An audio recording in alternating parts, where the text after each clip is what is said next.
everyone, my name is Courtney and welcome back to my channel. Today is my first video of 2025 or with 2025 content, and that is going to be my first wrap up of the year discussing all the books that I read in January of 2025. I'm so excited to start a new year, not just to have the opportunity to read hopefully more good books, but it's also just so fun to start off with like a fresh slate almost. I get to start a new reading spreadsheet, I'm starting a new reading journal, and I'm kind of still working on the kinks, but I'm doing like fun little spreads and doing like a little journal section for each book. So I'm really excited about all this. And yeah, I also read a pretty decent stack of books. So without further ado, let's get started. As always, I'm going to start with manga, and then I'm thinking I'll do nonfiction, and then I'll get into the fiction books that I read. So for manga, I read the new Witch Hat Altair, volume 13. This comes out in January, or it comes out in February. I might have read it a little bit early, but Witch Hat Altair is an adult series. It is soon to get an anime, and it is so fantastic. The art is beautiful, the story is beautiful and gripping, the characters are compelling. It's just so good. It centers on our main character Coco, who is a young girl who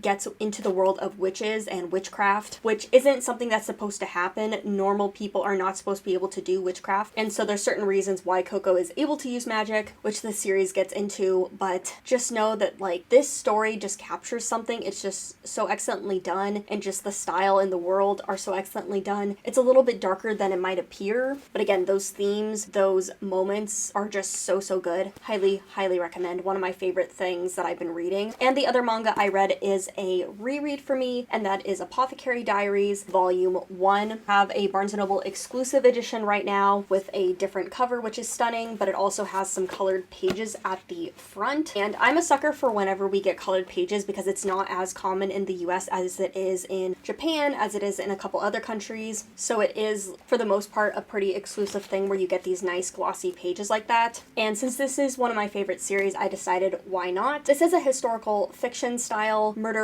mystery type manga, and it is also an anime that I have been loving. The second season is coming out right now, but this follows a young girl named Mao Mao who is an apothecary, and she gets sucked into the court life, specifically in the Queen Consort Palace, the Rear Palace I believe is what it's called, where all the women and consorts to the king live. And it's so excellently crafted. It is just so fun, and it was nice to reread this because I really do love the series. Getting into nonfiction, I was able to read a couple nonfiction this month, which I'm very proud for. I initially was trying to read Fresh Banana Leaves. I got 25% into that before I DNF'd it. I don't DNF often, but now with my new mentality for audiobooks and checking out from the library and not buying the books outright, it feels a little bit easier to do that. Fresh Banana Leaves is a part memoir, part like scientific book, part indigenous knowledge book, and just something felt off about it. I looked into it, and apparently this author did not receive any editors, and you could tell like it was very poorly edited. It was just like parts were repeating themselves. Something was off about that, and I decided to just put it down and not read it because I did not want to give it a bad rating. And so instead I picked up Caste by Isabel Wilkerson. She is a journalist and has written a couple nonfiction books now, and this one is discussing race in America, but specifically through the lens of caste systems, and just kind of using the idea of like caste, particularly like Indian caste, as a way to re-examine and recontextualize the American class and race hierarchy. And this was excellent. I was looking for something, again, that was like really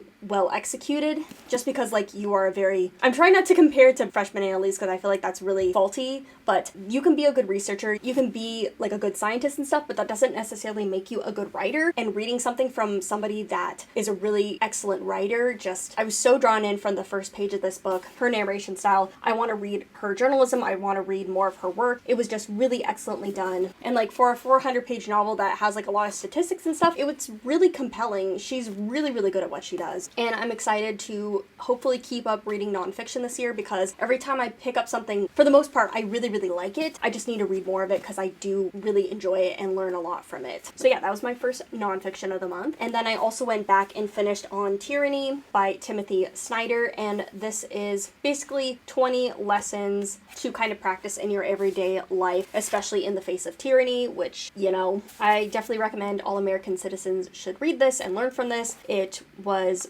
really excellently put together again. This author's background is with the Holocaust, but also with Ukraine, so he's adding a lot of his knowledge and context into those things. So yeah, this is definitely a must read. So getting into my fiction reads, I think I'm gonna go from least favorite to favorite. So unfortunately, we're gonna be starting off with The Honey Witch by Sydney Shields. This ended up being like a 2.5, very middle of the road for me. This is a cozy fantasy about a young woman who is kind of in a Victorian-esque society, and she basically doesn't have any like skills or like a suitable job for like that kind of era. Her other siblings are like musicians and can kind of have a secure living while still being part of society in that respect, but she does not have those talents, so she's basically kind of on the marriage mart, which she doesn't really want to be in. And besides that, she kind of has a curse where she is never going to fall in love with somebody or have someone fall in love with her. But some stuff happens. Her grandmother invites her to come back to her cottage, and there she learns the art of the Honey Witch. From the first chapter of this, I was like so ready. I'd been hearing a lot of mixed things about this, so I was worried, but that first chapter I was like, yes, this is perfect. Exploring like societal roles and gender norms, and it's doing a lot of stuff really, really well and setting up something that's going to be really, really good. And unfortunately, after that first chapter, it just went downhill so quickly. It felt like we were smushing like 2 or 3 books into one, so the pacing was entirely off. It was really weird how it was jumping around to different things. The romance was like basically out of nowhere and just felt really underdeveloped because the pacing was so off, because I couldn't get invested in the story and the characters because of the weird plotting and pacing. A lot of it just kind of started to feel really, really corny because I was like, these relationships aren't these wholesome, wonderful things. They're out of nowhere. There was definitely some moments in here that I felt like were really well written, and I feel like this author does have some stuff that is really compelling. I believe this is her debut novel, so it wasn't like the worst book I've ever read. There were elements there. It just didn't really felt like an editing thing. It really felt like this author had like a whole world to tell and just didn't have the space to do it, and that they didn't the right editing for it. It just unfortunately did not work for me. The next book I have is Some Desperate Glory by Emily Tesh, and this is an adult science fiction novel, and in it we are following a young woman who lives in this Earth colony that's kind of sequestered from the rest of space and society, and is kind of like the last of Earth's children that are trying to save the sanctity of the human race. But as we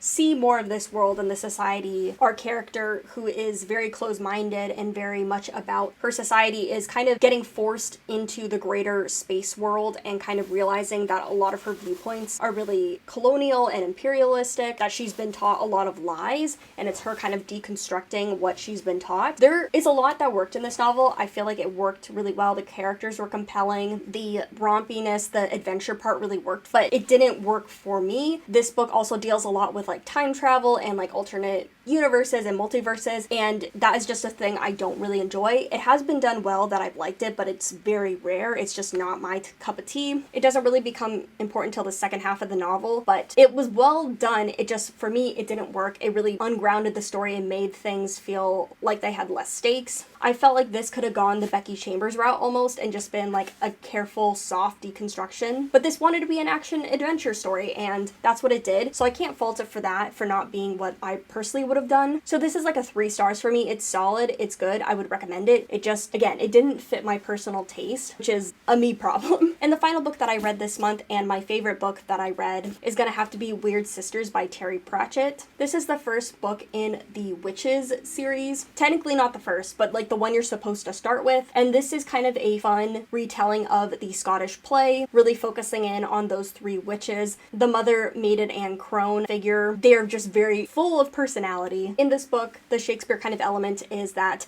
a king has been killed, his son is gone missing, and the new duke in charge is just a horrible mess. And so these witches, who are not known for meddling, they kind of feel the need to finally meddle in things to get the kingdom to rights. And like all of Terry Pratchett's work, it's very satirical, it's very much poking fun at stuff, but it also has just really cutting lines that are just so powerful. It has really compelling characters and a beautiful, lush world that is so fun. I don't know if this is because I've read Terry Pratchett now, so I know what to expect, but this book ended up being like a 5 star for me. It was just so perfect. I just had so much fun reading this. I was laughing out loud at several moments, and I just particularly love Granny Weatherwax and Nanny Ogg. Like, who doesn't? I'm so excited to have more books and to explore more of their world. I love Terry Pratchett now. It is just, I could gush about him for so long because I just love all these little tidbits. There's so much that is really, really enjoyable. So discounting the nonfiction, this is like my first true fiction 5-star of the year, and I just couldn't imagine a better start. Yeah, those are all the books that I read in the month of January. Let me know what you read, what you enjoyed. I'm feeling particularly good because I'm working on that TBR, getting a lot of stuff read, getting some nonfiction, which is always good, which was kind of a goal that I wanted for so many years. To get 2 read in January feels really, really promising. But yeah, I'm so excited for this new year. I'm so excited to continue reading, but let me know what you read, what you enjoyed. But thank you so much for watching. I'll see you guys later, and happy reading.